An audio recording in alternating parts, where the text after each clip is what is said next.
Assalamualaikum warahmatullahi wabarakatuh. Perkenalkan, nama saya Muhammad Sanid Maja, NPM 2121020076, Prodi Hukum Tata Negara.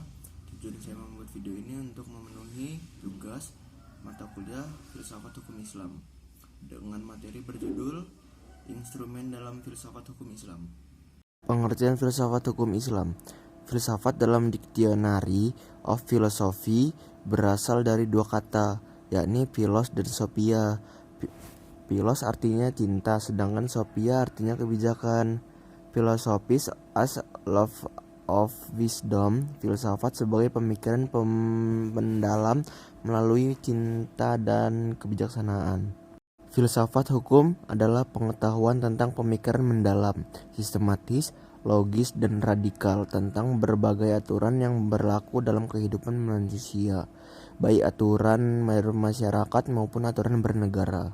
Filsafat hukum Islam adalah pengetahuan tentang hakikat, rahasia, dan tujuan hukum Islam yang baik menyangkut materinya maupun proses penetapannya, atau filsafat yang digunakan untuk mencarkan, menguatkan, dan memelihara hukum Islam sehingga sesuai dengan maksud dan tujuan Allah menetapkannya di muka bumi, yaitu untuk kesejahteraan umat manusia seluruhnya. Dengan filsafat ini, hukum Islam akan benar-benar cocok sepanjang masa. Pengertian syariah dan fikih serta ciri-cirinya. Makna harfiah syariah dalam jalan menuju sumber kehidupan. Syariat adalah rujukan tindakan umat Islam dalam beragama yang erat berhubungannya dengan masalah akidah, ibadah, dan muamalah. Secara etimologi, syariah berasal dari bahasa Arab syar'a, yashri'u, syara'an, wa syariatan, yang berarti jalan ke tempat air. Kata ini kemudian dikonotasikan oleh bangsa Arab dengan jalan yang lurus yang harus dituntut. Sedangkan menurut terminologi, syariat berarti jalan yang diterapkan Tuhan yang membuat manusia harus mengarahkan hidupnya untuk mewujudkan kehendak Tuhan agar kehidupannya bahagia di dunia dan di akhirat. Makna ini meliputi seluruh panduan Allah kepada hambanya.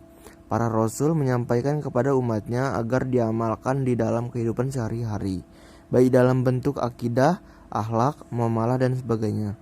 Ringkasnya, syariat Islam merupakan keseluruhan ajaran Islam yang bersumber dari wahyu Allah Subhanahu wa taala. Ciri-ciri syariat berpusat pada asas-asas berikut. 1. Ketuhanan Rabbaniyah. 2. Universal alamiah. 3. Menyeluruh syumul. 4. Asli dan abadi. 5. Mudah serta menghilangkan kesusahan. 6. Memelihara maslahat manusia. 7. Keseimbangan tawazun. 8. Hubungan erat talazum antara akidah dan kehidupan. Pengertian fikih. Fikih artinya faham, sedangkan secara istilah fikih adalah pemahaman mendalam para ulama tentang hukum syariah yang bersifat amaliyah atau dalil terperinci. Fikih diartikan sebagai ilmu yang mengkaji syariat.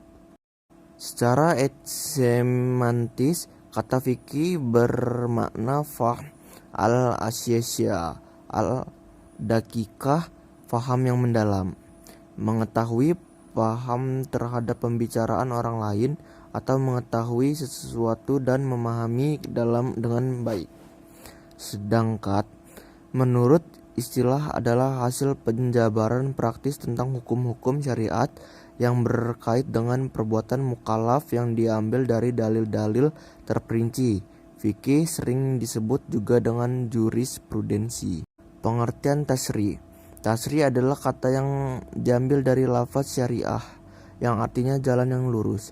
Secara terminologis, syar'i oleh para fuqaha diartikan sebagai hukum-hukum yang ditetapkan oleh Allah bagi hamba-hambanya, yang diungkapkan melalui perantaraan Rasulullah Subhanahu wa taala agar manusia melaksanakan hukum-hukum tersebut atas dasar keimanan, baik hukum yang berpautan dengan perbuatan badaniyah maupun yang berkaitan dengan masalah akidah, akhlak, dan budi pekerti. Syariah dalam pengertian itu dipetik kata tasyri' yang artinya menciptakan undang-undang dan membentuk kaidah-kaidah. Tasri dalam pengertian tersebut adalah membuat undang-undang, baik undang-undang yang dibuat bersumber dari ajaran agama yang disebut dengan tasri sumawi maupun dari perbuatan manusia dan hasil pikirannya yang dinamakan dengan tasri wadi'i. Pengertian di atas memberikan pemahaman bahwa tasri merupakan proses pembuatan undang-undang yang diambil dari syariat. Oleh karena itu, syariat yang diturunkan oleh Allah Subhanahu wa taala dan yang datang dari Nabi Muhammad SAW belum berarti telah menjadi tasri. Sebaliknya, tasri di dalamnya adalah substansi dari syariat Islam.